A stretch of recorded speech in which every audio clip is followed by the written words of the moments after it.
Hello दोस्तों, कैसे हो आप सभी। मैं प्रीति सिंह स्वागत करती हूँ आप सभी का अपने इस नए चैनल पर यूपीएससी की तैयारी बाय प्रीति सिंह। वैसे तो यार मैं यूपीएससी की तैयारी कर रही हूँ, लेकिन फिलहाल मैं नेट जेआरएफ की तैयारी कर रही हूँ। एक्चुअली मेरा प्लान भी यही है। अब कंडीशंस की वजह से है या कैसे, वो मैं आपको बाद में बताऊंगी, पर फिलहाल मैं नेट जेआरएफ की तैयारी कर रही हूँ। यूपीएससी की तैयारी यार मैंने सन 2022 से स्टार्ट की थी, मतलब स्टार्टिंग से ही स्टार्ट की थी, लेकिन फिर मेरे को लगा कि मेरे को पहले नेट जेआरएफ करना चाहिए। वो थोड़ा फैमिली की वजह से हो गया था मेरा, लेकिन मैं जनवरी से इसमें लगी हुई हूँ। अभी मेरा अगस्त में एग्जाम है, तो उसके लिए मैं आपको कुछ बताना चाहती हूँ। बिगिनर तो ना देखे, मतलब जिसे दिसंबर वाला देना है वो फॉलो ना करे। इसमें मैं शॉर्ट ट्रिक बताने जा रही हूँ आप सभी को, जो नेट जेआरएफ की अगस्त में एग्जाम देंगे। एक्चुअली बुक लिस्ट तो बहुत है, ये देखो ये सारी नेट जेआरएफ के लिए है। मेरा नेट जेआरएफ पॉलिटिकल साइंस है। फर्स्ट पेपर तो सबके लिए कंपलसरी है, और ये सेकंड पेपर मेरा पॉलिटिकल साइंस है। इसमें यार देखो लास्ट टाइम में अभी 10 दिन बचे हैं, ज्यादा कुछ हो नहीं सकता है, तो मैं आपको वो बताऊंगी जो मैंने किया। मैंने जो ये प्रीवियस ईयर थे उनको मैंने पहले बहुत अच्छे से किया। अगर आपके पास 10 दिन है तो आप इसको जरूर ट्राई करें। ये देखिए, ये बुक है, ये मिल जाएगी आपको मार्केट में, ठीक है। इसको लेके इसको देखें कि कैसे पूछे गए और रिपीट होते हैं क्वेश्चन। मैंने देखा कि जैसे सार्क से है तो सार्क से हर बार क्वेश्चन बना है, तो आप सार्क को अच्छे से कर ले। आसियान है उसको अच्छे से कर ले। भारत के साथ जो चीन के रिलेशंस है, पंचशील एग्रीमेंट है, वो अच्छे से कर ले, ठीक है। और रही बात थ्योरी की, जो कि मेरे को सबसे ज्यादा डिफिकल्ट लगती है, तो मैं वेस्टर्न पॉलिटिकल थिंकर्स के लिए ओपी गाबा यूज करती हूँ। मैंने इसको बहुत अच्छे से पढ़ा है, और देखो दोबारा पढ़ने का तो टाइम नहीं है। तो मैंने क्या किया था, मतलब मैंने जैसे बताया, मैंने जनवरी से तैयारी स्टार्ट कर दी थी, तो मैंने तभी से जैसे जो भी चैप्टर पढ़ा ना, होप, स्लोप, रूसो, तो मैंने साथ साथ शॉर्ट नोट बना लिए अपने। अब शॉर्ट नोट मैंने कैसे बनाए वो आपको मैं दिखाने जा रही हूँ। देखो ये है मेरे शॉर्ट नोट, जितना ये है ना वेस्टर्न पॉलिटिकल थिंकर्स, इनको मैंने ये कितने 4-5 पेजेस हैं, मैंने इनमें इकट्ठा किया है। जैसे अब मैं बताऊंगी आपको, जैसे क्या आता है इसमें आता है, जैसे कोई भी थिंकर्स होता है ना, उसका थॉट पूछते हैं, या उसने क्या स्टेटमेंट दिया वो पूछते हैं, या फिर उसकी बुक्स के बारे में पूछते हैं। तो मैंने क्या किया, इसमें से जैसे मैं पढ़ रही थी ना, जैसे मेरे को लगा कि धर्म निरपेक्ष जो है वो सिद्धांत किसने दिया, तो मैकियावेली। तो मैंने ऐसे धर्म निरपेक्ष सिद्धांत मैकियावेली लिख लिया। और जैसे सहमति के बारे में किसने कहा, लोग, ठीक है। ऐसे ही न्याय की बात किसने की, रोल्स ने। तो इससे ना मैंने ऐसे जितने भी थे, ये कम से कम है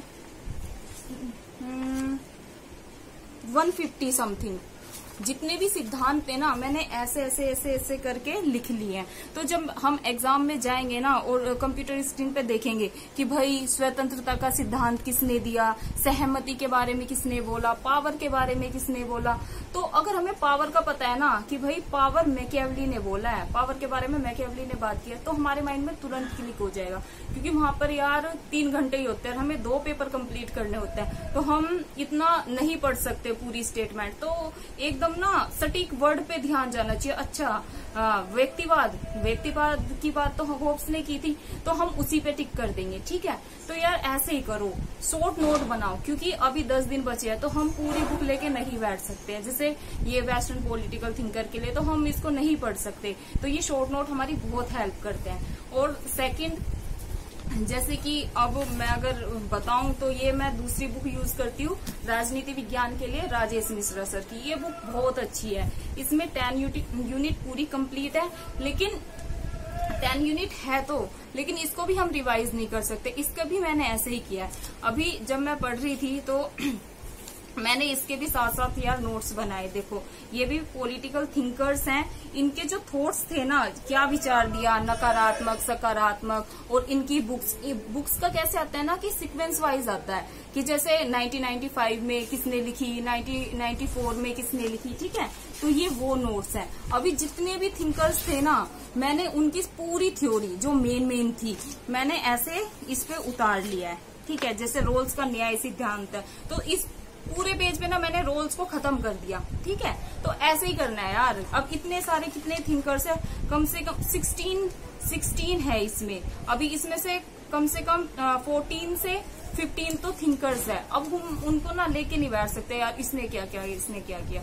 हमें अगर याद है ना कि भाई डेविड ईस्टन ने किसकी बात की, होप्स ने किसकी बात की, तो हम क्लिक कर पाएंगे। ठीक है, तो यही बहुत मेन है यार, शॉर्ट नोट बहुत जरूरी है। एंड टाइम में आप इतनी सारी देखो, अभी मैं आपको बुक लिस्ट दिखाने जाऊं, ये नहीं हो सकता है कवर। ठीक है, तो ये शॉर्ट नोट बहुत जरूरी होता है। मैं अभी जितने भी बिगनर है, जितने भी मेरे दोस्त बिगनर है, तैयारी करेंगे नेट जेआरएफ की, भाई किसी को भी किसी प्रकार की हेल्प हो ना, तो ये मेरा एग्जाम 12 या 13 को हो जाएगा अगस्त में, तो उसके रिगार्डिंग कुछ भी हेल्प चाहिए ना तो मुझे बताना, मैं अपने नोट्स, अपनी बुक लिस्ट सब शेयर करूंगी। जैसे कि मैंने बताया यार, अभी इतना टाइम नहीं है, मैं इसमें लगी हुई हूँ, मैंने बहुत मेहनत की है। अभी जितने 10 दिन बचे हैं, दिन रात करके मेरे को नेट जेआरएफ निकालना है। देखो यार, नेट जेआरएफ का ना मेरा ये है कि एम नहीं था, मतलब कि हाँ मेरे को पता भी नहीं था क्या होता है। मैंने एमए की, उसके बाद मुझे नहीं पता था, लेकिन मेरे एक दोस्त ने बताया कि यार तू ये कर ले, है ना, तो फिर मैंने स्टार्ट किया ये नेट जेआरएफ। और यूपीएससी क्या है ना यार, देखो उसमें हमें अपना 100% देना होता है। ठीक है, अब 100% मेहनत हर बच्चा करता है। जिसे यूपीएससी में जाना है ना, वो XYZ में नहीं लेता, वो 100% मेहनत करता है। लेकिन क्या होता है ना भाई, मैं लक पे बिलीव करती हूँ, पता नहीं आप लोग करते हैं या नहीं। लक का 2% फैक्टर मानती हूँ मैं। देखो 98% मेहनत करते हैं, हम बहुत मेहनत करते हैं दिन रात। अगर हमें घर में इन्वायरमेंट नहीं मिल पाता है तो हम लाइब्रेरी ज्वाइन करते हैं, जैसे कि मैंने की है। अभी मैंने 7 जुलाई से लाइब्रेरी ज्वाइन की थी, यहीं पर उत्तम नगर में मैं रहती हूँ, तो मैंने यहीं पर लाइब्रेरी ज्वाइन की। CS यादव लाइब्रेरी है, वहाँ पे इन्वायरमेंट बहुत अच्छा है। घर पे नहीं मिल पाता था मुझे, मतलब सारा अगर काम करके भी हम बैठ गए तो कुछ ना कुछ डिस्टरबेंस रहती है। अभी कोई आ रहा है, कोई डिस्कशन हो रहा है, तो बच्चा ना फोकस नहीं कर पाता है यार। मैंने 10 घंटे की शिफ्ट ली है वहां पर, मैंने रियलाइज किया है बहुत अच्छा आउटपुट होता है, बहुत अच्छा आउटपुट मिलता है, और मुझे पता है मिलेगा। अभी ये महीना ना मैंने बहुत जम के तैयारी की। अभी मेरे 10 दिन और बचे हैं, 7 को मेरी लाइब्रेरी का भी टाइम खत्म हो जाएगा। मैं ये लेके चल रही हूँ कि भाई मेरे को नेट भी नहीं, मेरे को जेआरएफ क्रैक करना है, क्योंकि यार बहुत जरूरी हो जाता है। पता है लाइफ में कई बार हम फेलियर्स देखते हैं ना, जब आप 4-5 फेलियर देखोगे ना, पहले सब साथ देंगे, रिश्तेदार, नातेदार, सबको पता है भाई यूपीएससी कर रही है। लेकिन अगर आप 1-2 बार फेल हो गए ना, जैसे मैंने अभी ये सन 2022 वाला यूपी PCS का एग्जाम दिया था, लेकिन मेरा CSET में अभी 2 नंबर से रह गया है, तो मतलब मैं टूट गई थी बिल्कुल कि भाई क्या करूँ आगे। मतलब ये होता है ना कि यार इतनी मेहनत करने के बाद भी नहीं हुआ, लेकिन कोई नहीं, हिम्मत जुटाई।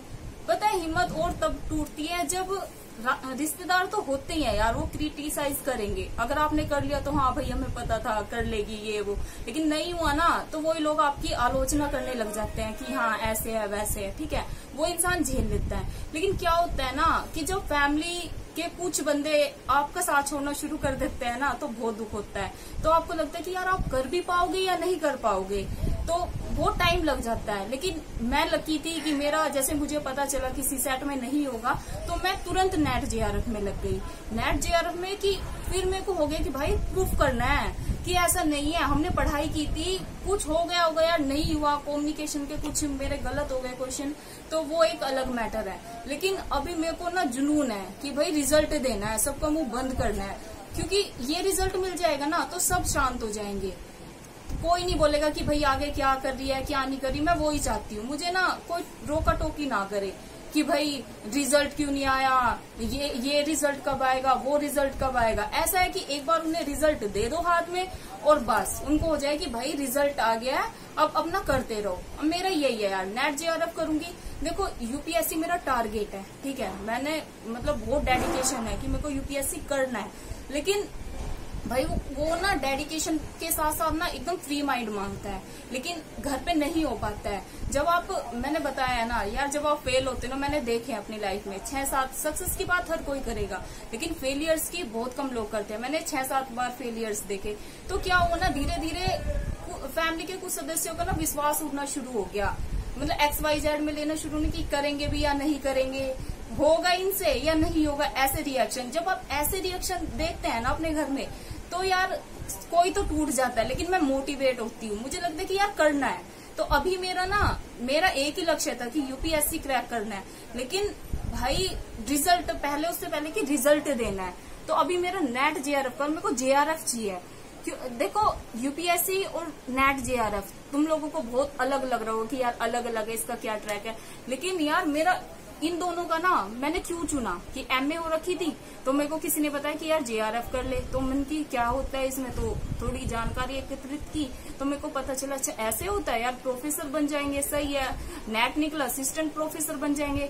तो पढ़ाना तो बच्चों को ही है, और मुझे बहुत पैशन है पढ़ाने का। मतलब ये मानो जब मैं ग्रेजुएशन में थी, मैंने बच्चों को 200-200 रुपए में पढ़ाया है। मतलब कॉलेज का खर्चा मैंने अपने 200-200 रुपए जोड़ के ऐसे पढ़ाती थी 10-12 बच्चों को, तो मेरा हो जाता था।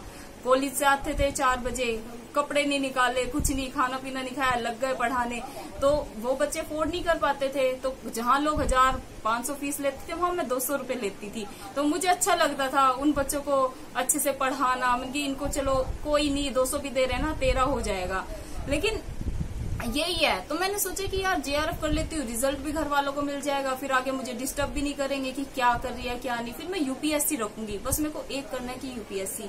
लेकिन जेआरएफ को भी अच्छा है यार, अगर मैं बोल रही हूँ ना 2% लक, वो जो अगर यूपीएससी ने साथ नहीं दिया ना, वो 2% लक की वजह से हम रह गए।